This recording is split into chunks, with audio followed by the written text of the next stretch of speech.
ఈరోజు నరేంద్ర మోడీ గారి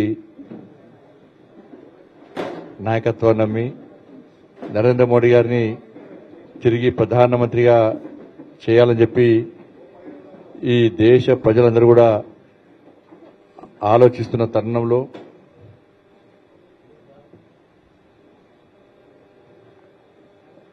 ఒక మంచి వ్యక్తి ప్రధానమంత్రి అయితేనే నరేంద్ర మోడీ గారి లాంటి వ్యక్తి ప్రధానమంత్రి అయితేనే ఈ దేశం బాగుంటుంది, దేశాన్ని రక్షింపబడుతుంది, దేశంలో పేద ప్రజలు బాగుంటారని చెప్పి ఒక ఆలోచనతో వారి యొక్క నాయకత్వం నమ్మి భారతీయ జనతా పార్టీలో చేరుతున్నటువంటి కాంగ్రెస్ పార్టీ సీనియర్ నాయకులు,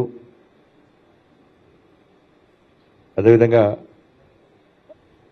ఈ కరీంనగర్ పార్లమెంట్లో అందరికీ పరిచయం ఉన్న వ్యక్తి, అందరితో సత్సంబంధాలుండి అందరితో కలుపుగోలుగా ఉండి అందరితో నవ్వుకుంటూ మాట్లాడి క్రికెట్ అసోసియేషన్లో వాళ్ళు కీలక పాత్ర పోషించి అనేక మంది యువకులను ప్రోత్సహించినటువంటి వ్యక్తి.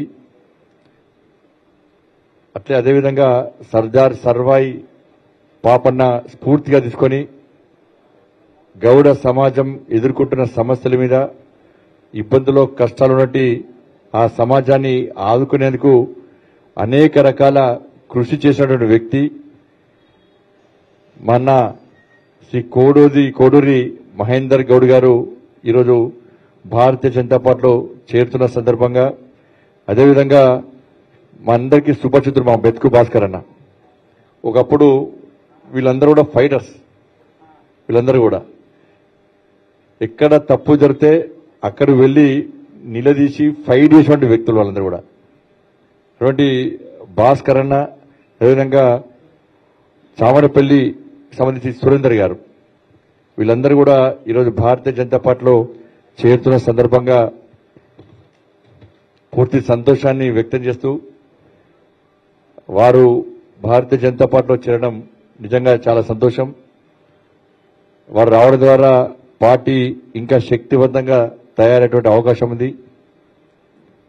భారతీయ జనతా పార్టీ గెలుపులో వారు ప్రధాన భూమిక పోషించనున్నారు. కాబట్టి ఏ ఆశయంతో ఏ ఆకాంక్షలతో భారతీయ జనతా పార్టీలో చేరినో తప్పకుండా దానికి అనుగుణంగా భారతీయ జనతా పార్టీ కార్యకర్తలం నాయకులం అందరం కూడా వ్యవహరిస్తామని చెప్పి వారికి అండగా ఉంటామని చెప్పి మనస్ఫూర్తిగా తెలియజేస్తూ వారికి భారతీయ జనతా పార్టీకి హృదయపూర్వక